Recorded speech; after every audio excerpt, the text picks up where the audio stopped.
दोस्तों, जिक्र से नहीं फिक्र से पता चलता है कि इस दुनिया में अपना कौन है। नमस्ते दोस्तों, ज्ञान डैडी से मैं प्रवीण सुनाता हूँ आपको आज दिवाली पे स्पेशल एक राम और लक्ष्मण की कहानी। दोस्तों, ये कहानी ना तो आपको रामायण में मिलेगी ना तो रामचरितमानस में मिलेगी, लेकिन दक्षिण की कुछ राम कथाओं में ये कहानी सुनने को मिलती है। दोस्तों, आप सभी जानते होंगे कि रामचंद्र जी जब 14 वर्ष के लिए वनवास जाते हैं तो राम के साथ साथ लक्ष्मण जी ने भी बहुत सी ऐसी चीज़ें अपनी त्यागी है जो सराहनीय हैं, जिनकी कोई तुलना नहीं की जा सकती। जब रामचरितमानस में या राम कथा में जब ये बताया गया है कि जब रामचंद्र जी ने 14 वर्ष का वनवास लिया था, जब जंगल में जाने के लिए रामचंद्र जी ने तैयार हुए तो उनके साथ उनकी पत्नी माता सीता भी उनके साथ गई, और तभी जो है लक्ष्मण जी दौड़ते हुए आए और वो भी जिद कर लिए, वो भी कि हम अपने भैया के साथ चलेंगे। लक्ष्मण जी की बात सुन के उनकी पत्नी भी जिद कर ली, वो भी कहने लगी कि मैं भी आपके साथ चलूँगी।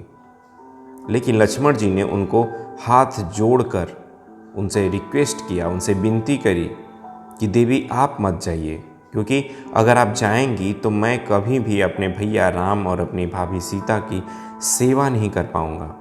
इसीलिए आपसे अनुरोध है कि आप मत जाइए, आपको मैं ऐसी जगह छोड़ के जा रहा हूँ जहाँ पे मुझे कम फिक्र होगी, ताकि मैं पूरे दिल से अपने भैया और भाभी की मदद कर सकूँ और उनकी सेवा कर सकूँ। तो इसीलिए आपसे अनुरोध है कि आप मत जाइए।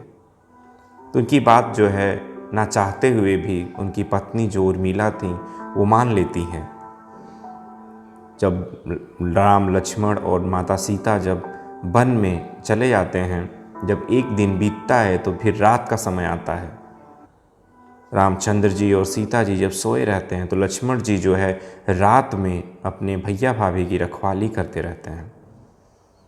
ऑब्वियस सी बात है कि नींद सबको आती है। एक समय आता है जब माता निद्रा प्रकट होती हैं बहुत ही भयानक रूप से। तभी लक्ष्मण जो है उनसे हाथ जोड़कर रिक्वेस्ट करते हैं, कहते हैं कि माता, एक विनती है आपसे कि आप जो निद्रा मुझे आ रही हैं ये 14 साल के लिए आप मुझे त्याग दीजिए और जाइए हमारे अयोध्या में हमारी पत्नी जो हमारा हर रात इंतज़ार करती है, आप कृपा करके मेरी निद्रा आप उनके ऊपर चले जाइए और 14 साल के बाद फिर मैं सोऊंगा और वो जगेंगी। तो मैं विनती करता हूँ और आपसे प्रतिज्ञा भी करता हूँ कि 14 साल के बाद आप मुझे सोने के लिए कह देना, लेकिन अभी मुझे 14 साल तक भैया भाभी की सेवा करने में मत परेशान करिए। उनकी जो निद्रा माता होती हैं वो भी उनकी बात मान जाती हैं। ऐसे होता है जब जाने की बारी आती है, 14 साल बीत जाते हैं। एक बार क्या होता है कि जब राम का राजा रामचंद्र जी का राज्याभिषेक होता रहता है, तो एक बार सभा जैसे ही राज्याभिषेक होने वाली होती है, उस सभा में जो है लक्ष्मण जी हंस देते हैं, मुस्कुरा देते हैं। सभी लोग पूछते हैं कि भाई ऐसा क्यों हो रहा है, यहाँ पे राजा रामचंद्र जी का राज्याभिषेक हो रहा है और ये लक्ष्मण मुस्कुरा रहे हैं, क्या बात है। कोई चुपके से पूछता है कि क्या हुआ, आप क्यों मुस्कुरा रहे हैं। तो लक्ष्मण जी कहते हैं कि मुझे आज वो अपना दिया हुआ वचन याद आ रहा है जो मैंने निद्रा जी को दी थी। मैंने कहा था कि आप अभी मुझे मत आइए और बाद में आप मुझे आ जाइएगा। तो आज वो दिन आ गया है, 14 साल बीत गए हैं। अब मेरी पत्नी जो है वो दिन रात जगेगी और मैं दिन रात सोऊंगा। मेरी पत्नी जो है वो माता सीता की सेवा करेगी, हमारे भैया की, हमारे भाभी की अब सेवा करेगी, और मैं जो है अब मैं सोऊंगा। दोस्तों, एक छोटी सी कहानी एक परिवार के लिए समर्पण को दर्शाती है कि एक परिवार के समर्पण क्या होते हैं। कहा जाता था कि जब लक्ष्मण जी छोटे थे, जब पैदा हुए तो खूब रो रहे थे। ऑब्वियस सी बात है कि कोई भी बच्चा पैदा होता है तो तुरंत बहुत रोता है, लेकिन लक्ष्मण जी जो है चुप ही नहीं हो रहे थे। जब उनको श्री राम के पास ले जाया गया तब वो जा कर के चुप हुए। शायद इसीलिए जो है राम के नाम के साथ हमेशा लक्ष्मण, राम लक्ष्मण का नाम लिया जाता है। तो दोस्तों, ये कहानी बहुत ही छोटी है, लेकिन ये एक बात यकीन मानिए कि आप अपने कभी अपनों के साथ दूर मत रहिए।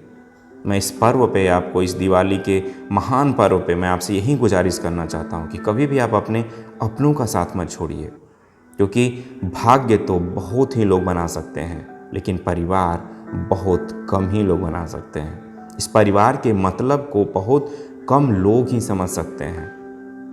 आज की दुनिया में अपनी सुख के लिए, अपने छोटी सी चीज़ों के लिए न जाने अपने परिवार को लोग, अपने अपनों को छोड़ के चले जाते हैं। शायद वो भूल जाते हैं कि अपनों के बिना कोई जीवन नहीं है।